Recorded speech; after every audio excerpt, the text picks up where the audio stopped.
When he was young, his mother's ring got caught on a couch spring, and she couldn't get her hand out.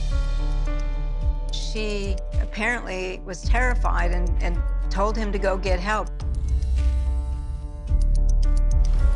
And he felt the first stirrings of arousal over this. It was exciting to him to see a woman helpless.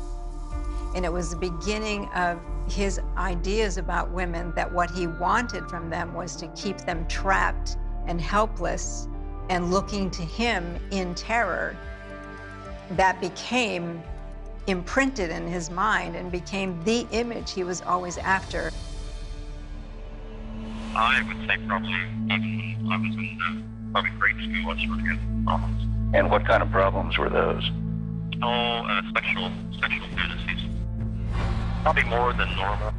All males probably go through some kind of sexual fantasies. Mine was just probably a little bit weirder than other people. He knew from a very early age what he was. During his high school years, Dennis Rader was a quiet young man. He was not highly social. Pretty girls made him feel powerless and threw off his sense of control.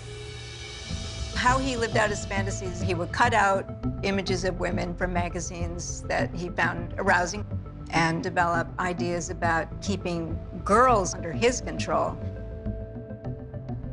But also, he would go out and find himself. He had a Polaroid camera that he had a remote control on so that he could take pictures of himself hanging, bound in many different ways. The same stuff he's thinking of doing to women are the things he's doing to himself. And that actually became arousing for him. This twisted but rich fantasy life that he had, he kept it secret for his entire lifetime. It was his dark little secret. But at the same time, Dennis Rader has a desire to fit into society, so he pursues the picture-perfect lifestyle. When Dennis was in his mid-20s, he went to church with his parents where he met Paula. They went out on a few dates, and it was shortly thereafter that he asked her to marry him. And they were married in May of 1971. I think both Paula and Dennis would say that they were happy in those early years. They settled in, they went to church regularly, they had a pretty routine life, but that didn't last very long. Dennis got laid off very shortly thereafter. They had to live on Paula's salary. And he did feel emasculated and kind of worthless. And that made him angry and depressed. As a result, he began to slip back into his fantasy life of bondage, sex, and torture. This gave him that sense of domination and control that he had lost in his home life. He would follow women in supermarkets, he would follow them to their cars in the parking lot, and he would envision capturing them, tying them up.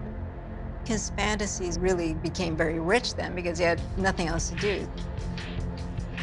It was during that time that he dreamed of becoming the biggest serial killer of all time.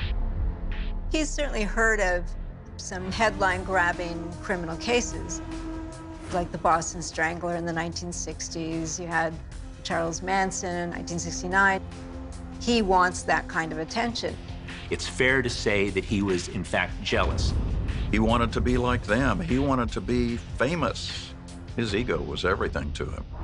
His egomania, combined with his fantasies of bondage, grew within him as a need until it reached a point where he simply couldn't deny it any longer, and he had to kill.